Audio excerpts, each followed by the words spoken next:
तो हमारी next problem है, an investor is considering the purchase of a 8% ₹1000 bond redeemable after 5 years at पार।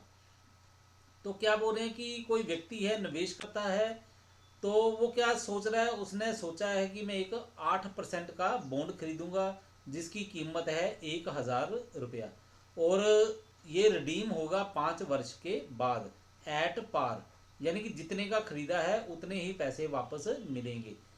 ठीक है, तो कितने का खरीदेगा वो, 1000 रुपये का, तो उसको 5 वर्ष के बाद कितने पैसे मिलेंगे, 1000 ही वापस मिलेगा। लेकिन ये साथ में एक लाइन लिखी हुई है 8%। इस 8% का मतलब क्या है कि उसको पहले क्या होगा, 5 वर्ष तक हर साल उसको ये ब्याज भी मिलता रहेगा। ठीक है, 5% की दर से उसको ब्याज मिलता रहेगा 5 वर्ष तक। ठीक है, और उसके बाद जैसे 5 वर्ष पूरे हो जाएंगे तो 1000 रुपया भी उसको वापस मिल जाएगा। The investors required rate of return is 10%। तो उसका कहना है कि मुझे 10% जो है रिटर्न मिलनी चाहिए थी, ये सोचा हुआ है, यानी कि समझ लो कि ब्याज की दर थी वो 10% थी। ठीक है, what should be he willing to pay now to purchase the bond.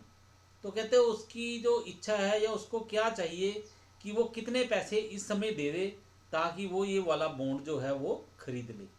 ठीक है, तो उनका कहने का मतलब है ये 1000 रुपये का बॉन्ड जो है उसके लिए इस समय कितना पैसा देने के लिए वो तैयार हो जाएगा, उसको ये 1000 रुपये का बॉन्ड जो है कितने रुपए में खरीदना चाहिए। तो चलो इसको हल करके देखते हैं हम लोग। तो इसके लिए करते हैं हम लोग calculation of value of bond. ठीक है, तो इसके लिए हमें क्या करना पड़ेगा, पहले लिख दिया हमने कॉलम ईयर, फिर उसके बाद कैश फ्लोज, फिर प्रेजेंट वैल्यू फैक्टर। ये आपको मैंने पिछले जितने भी लेक्चर हैं उनमें बार बार सिखाया हुआ है कि इसकी वैल्यू कैसे कैलकुलेट करते हैं। ठीक है, तो आप पिछले लेक्चर फिर से दोबारा देख लेना अच्छी तरह से, अगर ये सवाल समझना है आपने तो उसमें आपको ये प्रेजेंट वैल्यू फैक्टर जो है कैसे पता किया जाता है तो उसके बारे में बताया है। ठीक है, नहीं तो अगर आपको टेबल मिलता है तो आप टेबल में से कर सकते हो, लेकिन अच्छा तरीका मैंने आपको यही बताया हुआ है कि आप ये जो टेबल है, वैल्यू फैक्टर है, ठीक है, ये टेबल अपने आप तैयार कर लो जितनी भी ये प्रेजेंट वैल्यू बनती हैं 1 रुपये की। ठीक है, बिल्कुल आसान सा तरीका है, ट्रिक है, बीच में बताया हुआ है, आप कर सकते हो इसको। कैलकुलेटर आपको अलाउड है, कैलकुलेटर आपने ले लेना साथ में। तो उसके नेक्स्ट है हमारे पास कॉलम, वो है प्रेजेंट वैल्यू। तो वर्ष देखो कितने, 5 वर्ष तक कहा था, 1 2 3 4 5, और ये एक बार हमने और 5 लिखा, ये इसलिए लिखा है कि 5वें वर्ष में क्या होगा, जो मेच्योरिटी हो जाएगी बॉन्ड की, ठीक है, जो समय है 5 वर्ष का पूरा हो जाएगा, तो जितने का ये जो ऊपर कीमत लिखी हुई है बॉन्ड की, ठीक है, उतने पैसे हमें वापस मिल जाएंगे। यानी कि बॉन्ड की कीमत कितनी है, 1000 रुपया, तो हमें 1000 रुपया वापस मिल जाएगा।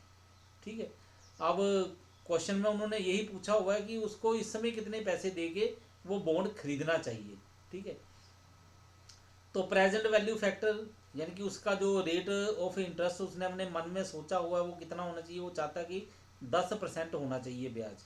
ठीक है, तो उस हिसाब से हम इसका डिस्काउंट फैक्टर टेबल जो है उसके साथ इसकी वैल्यू पता करते हो कितनी है, 0909, 0826, 0751, 0683, 0621, 0621। ठीक है, ये क्या हुआ, क्योंकि ये 5वां वर्ष सेम है इसलिए ये वैल्यू सेम आई है, 0621। इसके नेक्स्ट है प्रेजेंट वैल्यू। प्रेजेंट वैल्यू आप कैसे पता करोगे, ये जो ₹80 है कैश फ्लोज के, इसको आप प्रेजेंट वैल्यू फैक्टर जो है उसके साथ मल्टीप्लाई कर दो, ये आ गया आपके पास 72.72।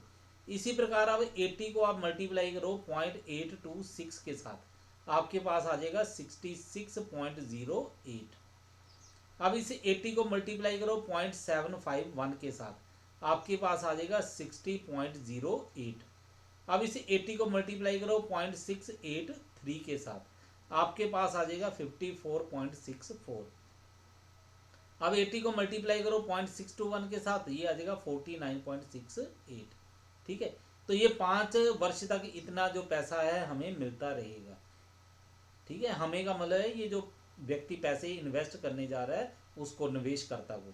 ठीक है, तो सवाल करने का अच्छा तरीका यही होता है कि वो निवेश करता है, उसके लिए आप खुद सोच लो कि ये मैं खुद हूँ। ठीक है, अपने बारे में सोच लो तो जल्दी आसानी से क्वेश्चन समझ आ जाता है। और जैसे 5 वर्ष ये खत्म होगा तो 1,000 रुपया ये भी साथ में मिलेगा, मैच्योरिटी वैल्यू।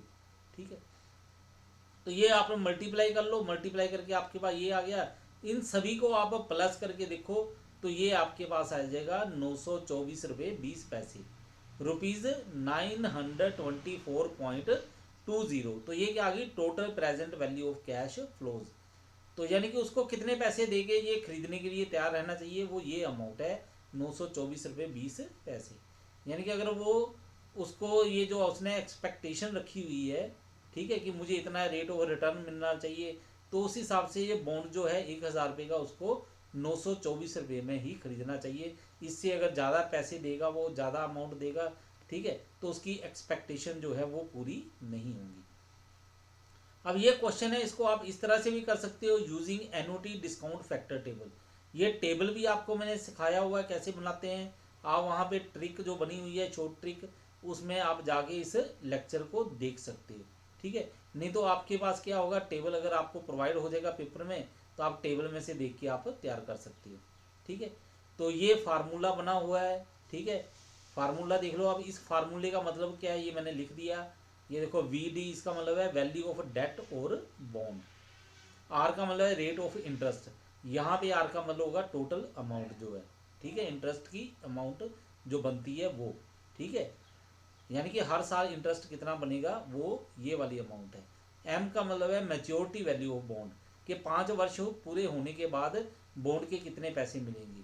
ठीक है, और ये लिखा है ADFIN, इसका मतलब है एन्युटी डिस्काउंट फैक्टर, यहाँ पे एनओटी के हिसाब से चलना है। और ये लिखा है DFIN, ये है सिर्फ डिस्काउंट फैक्टर। ठीक है, तो अब ये फार्मूले में वैल्यू पुट करो। ठीक है, तो ये आ गया आपके पास, R की जगह आ गया 80। ठीक है, ये एनओटी की वैल्यू आ गई 3.791। एनओटी टेबल देख सकते हो या खुद बना के कर सकते हो। प्लस 1000 ये मैच्योरिटी वैल्यू, और मैच्योरिटी वैल्यू के समय ये जो डिस्काउंट फैक्टर है वो कितना है, ये आपने लिख दिया।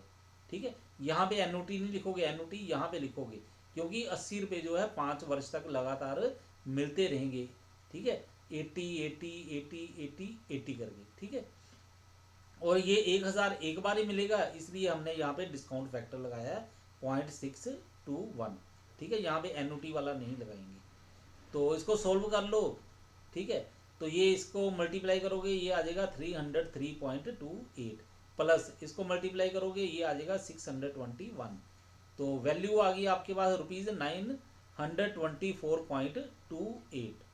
ठीक है, तो ये देखो, ये वैल्यू और वो वैल्यू बिल्कुल सेम है, सिर्फ यहाँ पे पॉइंट में फ़र्क पड़ा है। वहाँ पे 0.20 था, यहाँ पे 0.28 आ गया है। ये देखो चेक करके। ठीक है, यहाँ पे 0 था। ठीक है, ये देखो, ये 0 लगा है और यहाँ पे 8 आ गया। ठीक है, और कोई ज़्यादा फर्क नहीं पड़ा है, सेम वैल्यू है सारी की सारी। ठीक है, तो समझ आ गई होगी आप।